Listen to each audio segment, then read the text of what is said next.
शुभ सकाळ सर्वांना आणि स्वागत आहे तुमचं आपल्या आणखी एका नवीन रेसिपी व्हिडिओमध्ये। आज आपण करणार आहोत हॉटेलसारखा डाळ तडका घरच्या घरी।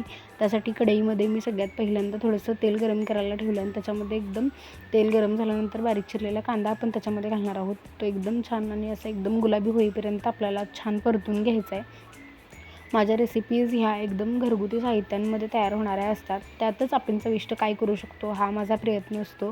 आणि आता आपण कांदा थोडासा लवकर भाजण्यासाठी किंवा लवकर परतून होण्यासाठी त्याच्यामध्ये थोडंसं आपला मीठ घातलेलं आहे। चवीनुसार आपण परत आणि त्याच्यामध्ये मीठ ॲडजस्ट करू शकतोच। आणि हा कांदा आपल्याला एकदम थोडासा छान गुलाबी होईपर्यंत परतून घ्यायचा आहे। त्याच्यामध्ये मी टाकते आता बारीक चिरलेला टोमॅटो, तोही आपण ह्या कांद्यासोबत छान परतून घेणार आहोत। आणि आपण हॉटेलसारखं जेवण घरच्या घरी नक्कीच बनवू शकतो। त्यासाठी थोडंसं आपल्याला त्यातलं काही गोष्टी आपण जाणून घेतल्या, समजून घेतल्या, तर तशी टेस्ट आपण घरीही मिळवू शकतो। त्यामुळे तुम्ही माझ्या रेसिपीज नक्की बघा आणि तुम्हाला आवडल्यात तर रेसिपीजना लाईक आणि सबस्क्राईब नक्की करा। तुमच्या एका लाईक आणि एका सबस्क्राईबमुळे मला खूप मोठा सपोर्टही मिळेल आणि अजून छान छान व्हिडिओ बनवण्यासाठी मोटिवेशनही मिळेल। आणि आता आपण याच्यामध्ये आपले घरगुती मसाले जे आहेत ते आपण घालून घेतो आहे। त्याच्यामध्ये मी आत्ता घातली आहे कांदा लसूण चटणी, त्याच्यानंतर बेडगी मिरची पावडर जी फक्त कलरसाठी आपण वापरतो, त्याच्यामुळे तिखटपणा काही इतका जाणवत नाही। त्याच्यानंतर मी घातलेला आहे गरम मसाला, धना पावडर आणि हे सुद्धा आपण कांदा आणि टोमॅटोमध्ये छान परतून घेणार आहोत। हे मसाले आपल्याला छान शिजवून घ्यायचे जेणेकरून या मसाल्यांचा कच्चा जो स्मेल आहे आणि जो टेस्ट आहे कच्ची तीसुद्धा निघून जाईल। आणि हे सगळे मसाले आपण थोडेसे परतून झाल्यानंतर याच्यामध्ये आपण थोडंसं गरमच पाणी घालतो आहे जेणेकरून आपला कट जो आहे किंवा डाळ तडक्यावर जी तरी येणार असते ती जाणार नाही। गार पाणी घातलं तर ती कमी होते।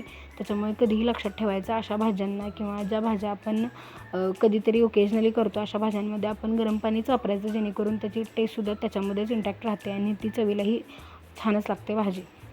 हा मसाला आपण तेल सुटेपर्यंत थोडासा परतून घेतला। त्याच्यानंतर आपण याच्यामध्ये शिजलेली मी तुरीची आणि थोडीशी मुगाची आणि थोडीशी मसुराची डाळ अशी छान अशी एकदम मस्त एकदम गाळ होईपर्यंत ती शिजवून घेतली होती। त्याच्यानंतर आपण त्याच्यामध्ये ही डाळ टाकून घेतली आणि आता त्यामध्ये आपल्या गरजेनुसार म्हणजे जसा डाळ तडका आपल्याला पातळ किंवा एकदम दाटसर हवा असतो त्याच्यानुसार आपण पाणी याच्यामध्ये ॲडजस्ट करतो आहे।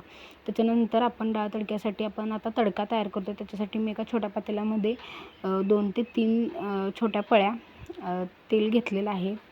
त्या तेलामध्ये आपण जिरे घालणार आहोत तेल तापल्यानंतर आणि असा वरून तडका दिल्यानंतर डाळ तडक्याची टेस्ट ही खूप छान होते।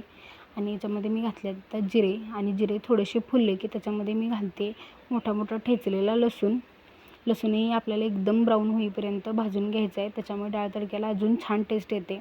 त्याच्यानंतर आपण याच्यामध्ये घालणार आहोत लाल सुक्या मिरच्या आणि त्याच्यासोबतच आपण याच्यामध्ये घालणार आहोत लाल बेडगी मिरची पावडर। ती आपल्या टेस्टनुसार आपण टाकू शकतो, त्याच्यामुळे फक्त कलरच येतो, चवीमध्ये किंवा तिखटामध्ये काही वाढ होत नाही। आपल्या गरजेनुसार आपण लाल तिखट टाकून घेऊ शकतो त्याच्यामध्ये। आणि हा तडका आता आपण टाकून घेणार आहोत डाळ तडक्यावर आणि इतका छान डाळ तडका टेस्टलाही झाला होता। तुम्ही माझ्या पद्धतीने असा डाळ तडका एकदा नक्की करून बघा। खूप कमीत कमी साहित्यामध्ये आणि एकदम चवीला अप्रतिम। ह्याच्यासोबत आपण जिरा राईस करू शकतो आणि जिरा राईसबरोबर याची टेस्ट खूप छान होते। तुम्ही एकदा नक्की अशी रेसिपी करून बघा आणि तुम्हाला आवडली तर लाईक, शेअर आणि सबस्क्राईब नक्की करा। आणि अशाच आपल्या नवीन व्हिडिओसाठी आपल्याला सबस्क्राईब करून ठेवा आणि मी जेव्हाही व्हिडिओ टाकेल त्यावेळेला तुम्हाला त्याचं नोटिफिकेशन येईलच। शुभ